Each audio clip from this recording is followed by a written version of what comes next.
Hi, ഞാൻ വിദ്യ.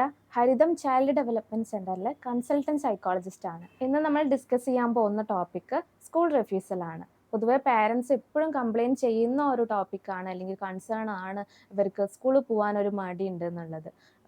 School വണ്ടിയൊക്കെ വന്ന് നിന്നാൽ ഭയങ്കരമായിട്ട് എനിക്ക് വയറുവേദന ഉണ്ട്, തലവേദന ഉണ്ട്, അല്ലെങ്കിൽ ഞാൻ ഹോംവർക്ക് ചെയ്തിട്ടില്ല അതുകൊണ്ട് ഞാൻ സ്കൂളിൽ പോകുന്നില്ല, അല്ലെങ്കിൽ എനിക്ക് അച്ഛനും അമ്മേനൊക്കെ പിരിയാനായിട്ട് ഭയങ്കര പേടിയാണ്, സ്കൂളിൽ ഫ്രണ്ട്സ് ഇല്ല, ഇങ്ങനെ കുറേ റീസൺസ് അവർ നിരത്തുന്നുണ്ടായിരിക്കും. എന്നാൽ പേരൻസ് പൊതുവേ ഇതിനെ അഡ്രസ്സ് ചെയ്യാനൊരു മടി ആയതുകൊണ്ടാണ്, അല്ലെങ്കിൽ ഇതിൻ്റെ റൂട്ട് കോസ് എന്താണെന്ന് മനസ്സിലാക്കാതെ ആയിരിക്കും പേരൻസ് ഇതിനെ ഒന്ന് കൺസേൺ ചെയ്യുന്നുണ്ടായിരിക്കുക. അപ്പോൾ എന്താണ് ഇതിൻ്റെ കാരണം എന്നാണ് നമ്മൾ ആദ്യം മനസ്സിലാക്കേണ്ടത്. ഇതൊരു ഇമോഷണൽ അല്ലെങ്കിൽ സൈക്കോളജിക്കൽ ഒരു ഡിസ്ട്രെസ്സിൻ്റെ ഭാഗമായിട്ടൊക്കെ ആയിരിക്കാം ഇവർക്ക് ഈ സ്കൂൾ റിഫ്യൂസൽ പോലുള്ള സിംറ്റംസ് ഇവർ കാണിക്കുന്നത്. ഇനി ഇതിൻ്റെ ക്യാരക്ടറിസ്റ്റിക്സിനെ കുറിച്ചിട്ടാണ് നമ്മൾ നോക്കാൻ പോകുന്നത്. ആദ്യമായിട്ട് ഇവർക്ക് ഒരു സ്കൂൾ എന്ന് കേൾക്കുമ്പോഴേ ഭയങ്കരമായിട്ടൊരു ആൻസൈറ്റിയോ, അല്ലെങ്കിൽ ടീച്ചേഴ്സ് അല്ലെങ്കിൽ കുട്ടികൾ അവരെ കാണുന്നതിന് അല്ലെങ്കിൽ ഫേസ് ചെയ്യുന്നതിനുള്ള ബുദ്ധിമുട്ട്, ഇങ്ങനെ ഒരു ആൻസൈറ്റി ഇവരിൽ കോമൺ ആയിരിക്കും. അതുപോലെ തന്നെ ഈ ആൻസൈറ്റി കാരണം ഇവരെപ്പോഴും വീട്ടിൽ സ്റ്റിക്ക് ഓൺ ചെയ്യാനായിട്ട് ശ്രമിക്കും. അതുകൂടാതെ തന്നെ ഇവർക്ക് രക്ഷപ്പെടാൻ കാണിക്കുന്ന ചില ഫിസിക്കൽ സിംറ്റംസ് ഉണ്ടായിരിക്കും. വയറുവേദനയാണ്, തലവേദനയാണ്, ഇങ്ങനെ കുറേ ഫിസിക്കൽ സിംറ്റംസ് ഇവർ കാണിക്കുന്നുണ്ടാവും. ഇതൊക്കെ കാണിച്ചിട്ട് ഇവർ ഭയങ്കര ഇമോഷണലി ഹൈ ആയിരിക്കും. എപ്പോഴും ഈ സ്കൂളിൻ്റെ കാര്യം അല്ലെങ്കിൽ പഠിക്കേണ്ട കാര്യമൊക്കെ പറയുമ്പോൾ ഭയങ്കരമായിട്ട് കരയുന്നതൊക്കെ ആയിട്ട് നമ്മൾ കാണുന്നുണ്ടായിരിക്കും. അതുകൂടാതെ തന്നെ പഠിക്കാനൊക്കെ ഭയങ്കര താല്പര്യക്കുറവായിരിക്കും ഇത്തരം കുട്ടികൾക്ക്. ഇനി എന്തൊക്കെ കാരണങ്ങൾ കൊണ്ടായിരിക്കാം ഈ കുട്ടികൾ ഇങ്ങനെ സ്കൂൾ റിഫ്യൂസൽ കാണിക്കുന്നതെന്ന് നമുക്ക് നോക്കാം. അതിൽ ആദ്യമായിട്ട് ഈ സ്കൂൾ സ്റ്റാർട്ട് ചെയ്യുന്ന കുട്ടികളിൽ കണ്ടുവരുന്ന പൊതുവേ ഉള്ളൊരു കാര്യമാണ് സെപ്പറേഷൻ ആൻസൈറ്റി എന്നുള്ളത്.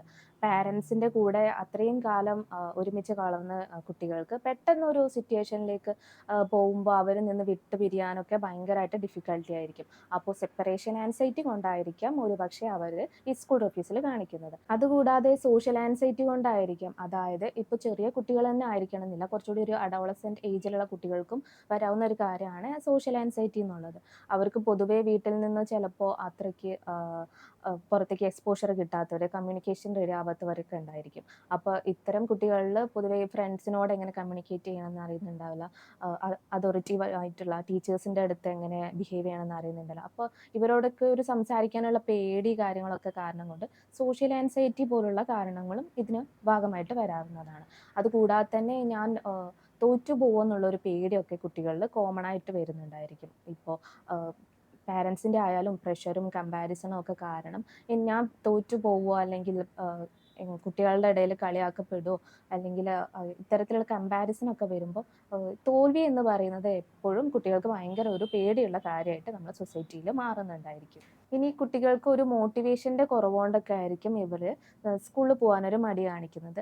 അല്ലെങ്കിൽ ഇവർക്ക് സ്കൂൾ എന്നതിനെ കുറിച്ചിട്ടൊരു ഭയങ്കരമായിട്ട് ആൻസൈറ്റി, അല്ലെങ്കിൽ അവിടെ നിന്ന് കിട്ടിയിട്ടുള്ള എന്തെങ്കിലും ബാഡ് എക്സ്പീരിയൻസ് കൊണ്ടുണ്ടാകുന്ന ആൻസൈറ്റീസ് ഒക്കെ ഉണ്ടായിരിക്കും. ഇപ്പോൾ ബുള്ളിങ് പോലുള്ള കാര്യങ്ങളൊക്കെ ഇപ്പോൾ കോമൺ ആയിട്ട് നമ്മുടെ സൊസൈറ്റിയിൽ നടക്കുന്നുണ്ട്.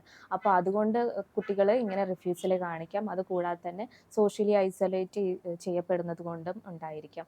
ഇനി അതൊന്നും കൂടാതെ ചിലപ്പോൾ ടീച്ചേഴ്സിൻ്റെ അടുത്തു നിന്നുള്ള കുട്ടികൾക്ക് കിട്ടുന്ന ബിഹേവിയേഴ്സ് കാരണങ്ങൾ കൊണ്ടായിരിക്കും. ചില ടീച്ചേഴ്സ് ഭയങ്കര സ്ട്രിക്റ്റ് ആയിട്ടൊക്കെ നിൽക്കുന്ന കാരണം കുട്ടികൾക്ക് അവരോടൊരു പേടി കാര്യങ്ങളൊക്കെ കണ്ടിട്ട് അവർ പിന്നെ സ്കൂളിലേക്ക് ഞാൻ പോകുന്നില്ല എന്നുള്ള കാര്യങ്ങളൊക്കെ പാരൻസിൻ്റെ അടുത്ത് പറയുന്നുണ്ടായിരിക്കും. അതുപോലെ സ്കൂളിൽ നിന്ന് കിട്ടുന്ന പ്രഷർ, കമ്പാരിസൺ, മോട്ടിവേഷൻ്റെ കുറവ്, അങ്ങനത്തെ കാര്യങ്ങളൊക്കെ കൊണ്ട് സ്കൂളിൽ എന്നുള്ള ഒരു ഫിഗറിനോട് ഭയങ്കരമായിട്ടൊരു പേടിയൊക്കെ ഉള്ളതായിട്ട് നമ്മൾ കാണുന്നുണ്ട്. ഇനി കൂടാതെ ഫാമിലിയിലുള്ള ഏതെങ്കിലും ഇഷ്യൂസൊക്കെ കൊണ്ട് ഇങ്ങനെ സ്കൂൾ റിഫ്യൂസൽ കുട്ടികൾ കാണിക്കും. പാരൻസിൻ്റെ അടുത്തു നിന്നുള്ള പ്രഷർ കാര്യങ്ങൾ, അല്ലെങ്കിൽ പാരൻസിൻ്റെ ഇടയിലുള്ള എന്തെങ്കിലും കോൺഫ്ലിക്റ്റുകൾ, സെപ്പറേഷൻ കാര്യങ്ങൾ, അല്ലെങ്കിൽ ഫിനാൻഷ്യലി ബുദ്ധിമുട്ട് അനുഭവിക്കുന്ന കുടുംബത്തിലെ കുട്ടികൾക്കാണെങ്കിലും ഒക്കെ ഈ സ്കൂളിലേക്കുള്ള വരാനുള്ളൊരു മടി പൊതുവേ കാണുന്നുണ്ട്. ഈ പാരൻസിൻ്റെ സെപ്പറേഷൻ, അല്ലെങ്കിൽ ചിലപ്പോൾ പാരൻസിൽ ഒരാൾ മരണപ്പെട്ടിട്ടൊക്കെ ഉണ്ടെങ്കിൽ അച്ഛനില്ല, അല്ലെങ്കിൽ കുട്ടികൾ ചോദിക്കുമ്പോൾ അച്ഛൻ ആരാണ്, അങ്ങനെ സെപ്പറേറ്റ് ഡിവോഴ്സ്ഡ് ആയിരിക്കുമ്പോൾ ആരാന്ന് പറഞ്ഞു കൊടുക്കാനില്ലാത്ത, അല്ലെങ്കിൽ അച്ഛൻ മരിച്ചു പോയിട്ടുണ്ട് എന്ന് പറയാൻ ബുദ്ധിമുട്ടുള്ള കുട്ടികളൊക്കെ ഉണ്ടായിരിക്കും. അപ്പോൾ അത് കോമൺ ആയിട്ട് നമ്മളെ അടുത്ത് അങ്ങനെ കുറേ കുട്ടികളെ നമ്മൾ കാണുന്നുണ്ട്.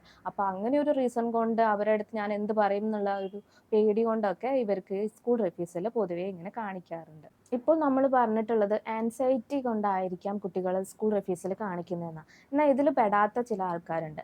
കണ്ടക്ട് ഡിസോർഡർ ഉള്ളവർ, അല്ലെങ്കിൽ ODD പോലുള്ള അസുഖങ്ങൾ, ഒപ്പോസിഷണൽ ഡീഫിയൻ ഡിസോർഡേഴ്സ് ഉള്ള കുട്ടികളിലൊക്കെ ഇങ്ങനെ സ്കൂൾ റിഫ്യൂസൽ കോമൺ ആണ്. അപ്പോൾ ഈ കണ്ടക്ട് ഡിസോർഡർ ഉള്ള കുട്ടികൾ എന്ന് പറയുമ്പോൾ അവർക്ക് ഒരു ആൻസൈറ്റിൻ്റെ ഭാഗമൊന്നായിട്ട്, അല്ലെങ്കിൽ സ്കൂളിൽ എന്തെങ്കിലും പേടിപ്പെടുത്തുന്ന കാര്യങ്ങളൊന്നും കൊണ്ടായിരിക്കില്ല അവർ പോകാൻ മടിക്കുന്നത്. അവർക്ക് എപ്പോഴും ഒരു സൊസൈറ്റിയൽ റൂളിനെ എതിർക്കുക എന്നുള്ളത് ഭയങ്കര താല്പര്യമുള്ള കാര്യമായിരിക്കും. അപ്പോൾ എപ്പോഴും നമ്മൾ സൊസൈറ്റിയിൽ നമ്മൾ പഠിക്കണം എന്നുള്ളതൊക്കെ ഭയങ്കര ഇമ്പോർട്ടൻ്റ് ആയിട്ടുള്ള കാര്യമായിരിക്കും. എന്നാൽ അതിനെ ഓപ്പോസ് ചെയ്തിട്ട് എനിക്ക് സ്കൂളിലേക്ക് പോകണ്ട എന്നുള്ള കാര്യം പാരൻസിനെ ഭയങ്കരമായിട്ട് ഫോഴ്സ്ഫുള്ളി പറഞ്ഞിട്ട്, ചിലപ്പോൾ സ്കൂളിലേക്കാണെന്ന് പറഞ്ഞ് വന്നിട്ട് വേറെ സ്ഥലത്തേക്കൊക്കെ പോകുന്ന കുട്ടികൾ ഒരുപാടുണ്ട്. അതുകൂടാതെ തന്നെയാണ് ഈ ഒപ്പോസിഷണൽ ഡീഫിയൻ ഡിസോർഡർ.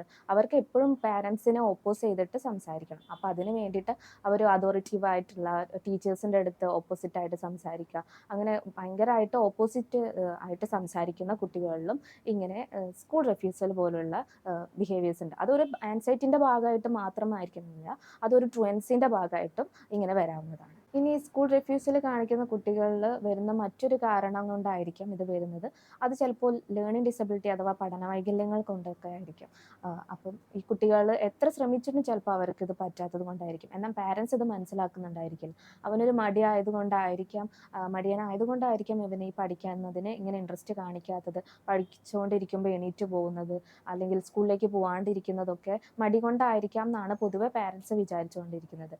എന്നാൽ ചില സ്കൂളിൽ പോലും ഇപ്പോഴും ലേണിംഗ് ഡിസബിലിറ്റി എന്താണെന്ന് അറിയാത്ത ടീച്ചേഴ്സ് പോലും ഉണ്ട്. എന്നിട്ട് അവരെ ഇതൊന്നും മനസ്സിലാക്കാതെ, അല്ലെ അവർക്ക് പറ്റാത്തത് കൊണ്ടാണ് ഇത് നടക്കാത്തതെന്ന് അവർ മനസ്സിലാക്കാതെ കുട്ടികളായിട്ട് കമ്പയർ ചെയ്ത് അവരെ കളിയാക്കുക, അവരെ സ്കൂളിൽ നിന്ന് അല്ലെങ്കിൽ ക്ലാസ്സിൽ നിന്ന് പുറത്താക്കുക പഠിക്കാത്തതിൻ്റെ പേരിൽ. അപ്പോൾ ഇങ്ങനെ കുറേയൊക്കെ കാരണങ്ങൾ വരുമ്പോൾ കുട്ടികൾ സ്കൂളിലേക്ക് പോകാനുള്ളൊരു മടി കാണിക്കുന്നത് കോമൺ ആയിട്ടുള്ള ഒരു കാര്യമാണ്. ഇനി ഈ സ്കൂൾ റിഫ്യൂസൽ കാണിക്കുന്ന കുട്ടികളെ എങ്ങനെ നമുക്ക് അവരെ മാനേജ് ചെയ്ത് കൊണ്ടുപോകാമെന്ന് നോക്കാം. അതിനായിട്ട് നമുക്ക് പറയേണ്ടത് പാരൻസിൻ്റെ ഒരു ട്രെയിനിങ് ആണ്. നിങ്ങൾ തന്നെയാണ് അവർക്ക് എന്തുകൊണ്ടാണ് ഇവർ ഈ കാണിക്കുന്നത്, അല്ലെങ്കിൽ സ്കൂൾ റിഫ്യൂസൽ പോലുള്ള സിംറ്റംസ് എന്തുകൊണ്ടാണ് കാണിക്കുന്നത് എന്നുള്ളതിൻ്റെ ഒരു റൂട്ട് കോസ് മനസ്സിലാക്കുകയാണ് ആദ്യം ചെയ്യേണ്ടത്. അല്ലാതെ പെട്ടെന്ന് തന്നെ ഒരു സൈക്കോളജിസ്റ്റിൻ്റെ അടുത്ത് എത്തിക്കുന്നതിന് പകരം നിങ്ങളുടെ അടുത്ത് നിന്ന് വരുത്തേണ്ട കുറച്ച് ചേഞ്ചസ് ഉണ്ടായിരിക്കും. അതുപോലെ തന്നെ അവരെ സ്കൂൾ റിഫ്യൂസൽ കാണിക്കുമ്പോൾ നന്നായിട്ടൊന്ന് പോസിറ്റീവ്ലി റെയിൻഫോഴ്സ് ചെയ്യുക, അല്ലെങ്കിൽ അവർ കാണിക്കുന്ന ഒരു അറ്റൻഡൻസ്, അല്ലെങ്കിൽ ഒരു ദിവസം ഫുള്ളായിട്ട് പോകുന്നതിന് പകരം പകുതി അല്ലെ സ്കൂളിലേക്ക് ഒരു ഹാഫ് ഡേ ഒക്കെ പോയിട്ട് അതിനെ നന്നായിട്ട് പ്രൊമോട്ട് ചെയ്യുക. അങ്ങനെ പതിയെ പതിയെ സ്കൂളിലേക്ക് കൊണ്ടുപോയിട്ട് ഒരു ഫുൾ ഡേ അവരിയ്ക്കുന്ന രീതിയിലേക്ക് എത്തിക്കുക. അതിനെ നന്നായിട്ട് നിങ്ങൾ റെയിൻഫോഴ്സ് ചെയ്യുക. അതുപോലെ തന്നെ പഠിക്കുമ്പോൾ നന്നായിട്ട് മാർക്ക് കിട്ടുന്നുണ്ടെങ്കിലോ, അല്ലെങ്കിൽ അങ്ങനത്തെ നന്നായിട്ട് സ്കോർ ചെയ്യുമ്പോഴോ, നന്നായിട്ട് പെർഫോം ചെയ്യുമ്പോഴൊക്കെ നന്നായിട്ട് അവരെ പോസിറ്റീവ്ലി റെയിൻഫോഴ്സ് ചെയ്യാനായിട്ട് ശ്രമിക്കുക. അതുകൂടാതെ തന്നെ അവരെ ഒരു നല്ല റുട്ടീനിലേക്ക് കൊണ്ടുവരിക. ഈ രാവിലത്തെ ഒരു ജഗബൊഗയെന്നൊക്കെ മാറ്റിയിട്ട് പെട്ടെന്ന് അവരെ ഓരോന്ന് ചെയ്യിപ്പിക്കാതെ തലേ ദിവസമേ അവരെ ബാഗ് പാക്ക് ചെയ്യുക, അങ്ങനത്തെ കാര്യങ്ങളൊക്കെ ചെയ്തിട്ട് അവരെ ഒരു മോർണിംഗ് പ്രഷറിൽ നിന്ന് കുറച്ചിട്ട് അങ്ങനെ ഒരു റുട്ടീനിലേക്ക് കൊണ്ടുപോകാനായിട്ട് ശ്രമിക്കുക. ഇനി പാരൻസ് ചെയ്യുന്ന ഒരു വലിയൊരു മിസ്റ്റേക്കാണ് എപ്പോഴും കുട്ടീനെ പഠിക്കാൻ കഴിയാത്തൊരു കുട്ടിയാണെങ്കിലും അവരെ ഭയങ്കരമായിട്ട് പ്രഷറൈസ് ചെയ്യുക എന്നുള്ളത്. നമ്മൾ 10th നല്ല മാർക്ക് വാങ്ങിയിട്ട് അല്ലെങ്കിൽ +2 ആണ് നിൻ്റെ ടേണിംഗ് പോയിൻറ്റ്സ് എന്നൊക്കെ പറഞ്ഞു കൊടുത്തിട്ട് അവരെ ഭയങ്കരമായിട്ട് പ്രഷറൈസ് ചെയ്യുമ്പോൾ അവർ അക്കാഡമിക്കലി അത് മുന്നോട്ട് പോകുന്നതിന് പകരം ബാക്ക്വേർഡ് ആയിട്ടായിരിക്കും ചിലപ്പോൾ ചില കുട്ടികളിൽ അത് എഫക്റ്റ് ചെയ്യുന്നുണ്ടായിരിക്കാം. അപ്പോൾ ഈ പാരൻ്റൽ പ്രഷർ ഒന്ന് കുറച്ചിട്ട് അവർക്കൊരു കംഫർട്ടായിട്ടുള്ള എൻവയോൺമെൻറ്റിൽ പഠിക്കാനായിട്ടൊക്കെ അവരെ ശ്രമിക്കുകയാണെങ്കിൽ കുറച്ചുകൂടി അവർക്ക് അതിനോടൊരു ഇൻട്രസ്റ്റ് ഒക്കെ കൂടാനുള്ള ചാൻസസ് കൂടുതലാണ്. അപ്പോൾ ഇങ്ങനെ സ്കൂൾ റിഫ്യൂസൽ പോലുള്ള സിംറ്റംസ് കാണിക്കുന്ന കുട്ടികളാണ് നിങ്ങൾക്കുള്ളതെങ്കിൽ അവരെ ഇങ്ങനെ കുറ്റപ്പെടുത്താതെ അവർക്ക് എന്തുകൊണ്ടാണ് ഇങ്ങനെ കാണിക്കുന്നത് എന്നുള്ള റീസൺസ് കണ്ടുപിടിച്ചിട്ട് അതിനെ ട്രീറ്റ് ചെയ്യാൻ നോക്കുക. അങ്ങനെ ട്രീറ്റ് ചെയ്യുമ്പോൾ തന്നെ അവർ പൊതുവേ ഈ ആൻസൈറ്റി അതിൻ്റെ കൂടെ തന്നെ കുറഞ്ഞു വന്നോളും. അതിൻ്റെ കൂടെ തന്നെ നിങ്ങളുടെ ഭാഗത്തുനിന്ന് എന്തെങ്കിലും മിസ്റ്റേക്ക് വരുത്തുന്നുണ്ടോ എന്ന് നിങ്ങൾ പാരൻസ് ശ്രദ്ധിച്ചിട്ട് അവിടെയും നിങ്ങളുടെ ഭാഗത്തുനിന്നും ഒരു ചേഞ്ചസ് കൊണ്ടുവരാനായിട്ട് നോക്കുക. ഇനി നിങ്ങളുടെ കയ്യിൽ അത് ഒതുങ്ങുന്നില്ല എന്നാണെങ്കിൽ നിങ്ങൾക്കൊരു പ്രൊഫഷണൽ ഹെൽപ്പ് തേടാവുന്നതാണ്. അതുകൂടാതെ തന്നെ നിങ്ങൾ ടീച്ചേഴ്സിനെയും ഇത് ഇൻഫോം ചെയ്യണം. കുട്ടിക്ക് ഇങ്ങനെ ഇഷ്യൂസ് ഉണ്ട് എന്നുള്ളത് ടീച്ചേഴ്സിനെയും ഇൻഫോം ചെയ്തിട്ട് ഇവർ 3 പേരും കൂടി കുട്ടീനെ ഹെൽപ്പ് ചെയ്യുകയാണെങ്കിൽ പെട്ടെന്ന് കുട്ടികളിലെ ഒരു ചേഞ്ചസും കുട്ടിക്ക് സ്കൂളിലേക്ക് പോകാനുള്ള താല്പര്യവും നമുക്ക് ഉണ്ടാക്കിയെടുക്കാവുന്നതാണ്. അപ്പോൾ ഇതുപോലുള്ള ഇൻട്രസ്റ്റിംഗ് ആയിട്ടുള്ള ടോപ്പിക്സ് ആയിട്ട് നമുക്ക് അടുത്ത വീഡിയോയിൽ കാണാം.